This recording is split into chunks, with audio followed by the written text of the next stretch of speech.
Daniel Dubois just came out recently and said he's open to a fight with Usyk, Fury winner, or Joshua again, whoever plays the most. And whoever's really paying the most, that's what he's gonna go with. He's the champion right now. He's not obligated to fight Usyk again. That's something. That's not something that him or Usyk was talking about as far as a rematch. And I know a lot of people are saying, "Well, Dubois, we want to see you in a rematch." If you're Daniel Dubois and you have two losses right now,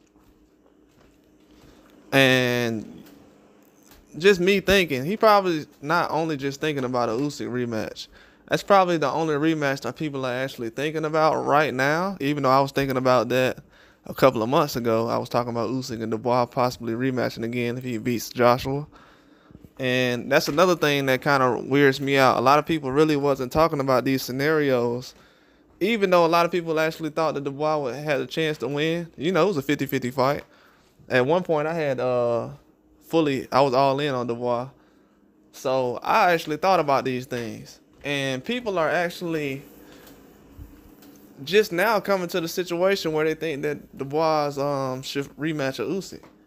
I think that rematch could have happened after, let's just say, when they said Usyk was going to fight Fury last December. That rematch could have happened then. But people didn't feel like Dubois deserved a rematch. Even though he probably at that time he did probably think he deserved a rematch, but people was calling him a quitter and stuff like that. We can't forget that. I promise you, I'll never forget that.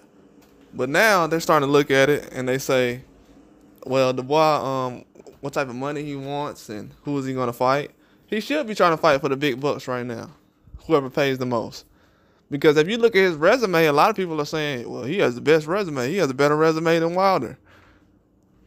But he's not getting paid that way, and he hasn't been treated that way. I mean, if you think that his resume is that great, and you was just calling him a quitter 12 months ago, that's the problem with boxing. We have a lot of people that see one guy win, a big win, even though he's been winning ever since the Usyk fight. He's been winning. They see him beat a certain opponent, and now they feel like, oh, he's just better than all those guys. Don't be a prisoner of the moment. Of course, he's the best at his age. One of the best of this era, this new era he's starting to create. But most of these guys are older anyways. It's just that a lot of people was holding on to the glory days of Joshua, and now they seeing the bad side, and they don't like what they see, and they kind of want to be out of the equation as far as looking at him as a great steal of this era. They feel like he's starting to decline and everything else. But the comparisons is what kind of get me. It's kind of what's getting me right now. It's kind of irritating me because a lot of guys weren't giving Dubois credit. They don't even know who they want Dubois to fight. I've heard people say Bacoli, Zhang. I've heard people say Parker. All these fights he could have already had. He could have fought Joseph Parker already. Joseph Parker fought, I think, once this year. He's only fought against Zhang, and he hasn't fought again. He could have fought Dubois again. He could have fought Dubois. That's actually a fight I was looking towards. If Joshua was smart, he would have fought Hergovic, let Parker fight Dubois. But, you know, what do I know? You know what I'm saying? And people think fighting an MMA guy prepares you for a top opponent at heavyweight. What they're starting to realize is these guys ain't been fighting top competition like they thought they did. Now you have guys 37, 38, 36. You're asking them to take tough fights now. But you'll have a YouTube channel like me saying, man, I want to see these guys fight the tough fights. They wait until these guys get too old to actually be fighting each other every three or 4 months. Now they're trying to ask for these guys to take the toughest fight of their career. Why we can't do this in the beginning? That's why I respect Daniel Dubois. He fought all the tough guys. He didn't use age as an excuse like, well, I'm not old enough yet, and I got to get to that level. I need to prepare. He said, you know what, and this is why he's going to get respect from me until he retires and after he retires. Because I respect young guys who go after the big elite guys while they're in their prime. Don't try to age them out. Fight them while they're in their prime. Try to be the best. Prove yourself. Fight at a high level. Win or lose, I'm going to respect you. And I'm still going to be a fan of yours. I've always been a fan of Daniel Dubois.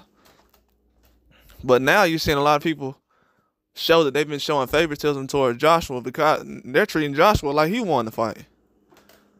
Oh, well, he's still one of the best of all time. We know this already. What are we talking about? Tell the truth. Tell all the negative stuff you be telling all the other fighters when they lose. So, yeah, Daniel Dubois, he definitely needs to be able to choose whoever he wants to fight at this point right now. He's fought everybody. His resume is possibly better than Fury's and Joshua. Because people don't think fighting Wilder is a big deal, so I'm not giving Fury credit for that no more. Since people say Wilder's resume is trash and he ain't fought nobody, Tyson Fury ain't getting credit for that Wilder fight. You beat a guy twice that everybody said can't box. So you're not getting credit for that no more. Thank the fans for that. So Daniel Dubois has the best resume in the UK. And I already said this. Daniel Dubois will possibly be the king of the UK. And he is right now. After everybody just said Joshua saved boxing a couple of months ago. And what did I say in my live? Go back to my live the day after Joshua knocked out Ngannou. The question I asked the whole live is, how was Anthony Joshua saving boxing by knocking out Francis Ngannou? You know who saved boxing? Daniel Dubois saved boxing. That's who saved boxing. That's who saved boxing. And he can do whatever he wants at this point right now. For the rest of the year, I don't really care. Ain't no expectations on me. I don't have to ask the guy who's going to fight everybody to fight people. That's the category that Daniel Dubois goes into now. He's in the category where you don't have to ask him to fight everybody because he's already doing it. That's the great thing about boxing. Some of these guys, you don't have to ask them to fight the best guys in boxing. Those are the guys I consider the best. Win or lose. The guys who fight the best without you having to get a certain payday. So, yeah, he want to get some money right now. He want to be compensated for all the punishment he's been taking over the last 3 or 4 years. So, fighting Joe Joyce, all these guys that everybody else don't want to fight. Because they thought Dubois was going to lose all these fights and was trying to ruin them. And he swam through all that. He still survived. So, yeah, whoever pays the most, I agree. Whoever pays the most. Yeah, he need a check. He need a $50,000. He need a $50 million check for fighting an MMA guy like the rest of these people. Because what people don't want to realize is Dubois' resume is better than Joshua's. Let's get to that. I know everybody want to. It seems like Wilder is a standard now. But yeah, we're going to get to that later on. Yeah, the truth comes out, man.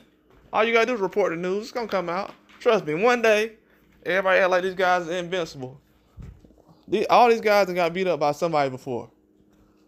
All you have to do now is put them in a ring with the right person. All you got to do. Put them in the ring with the right person, they're going to lose. That's what boxing is about. Everybody can lose. It just depends on who you put somebody in the ring with. But it is what it is.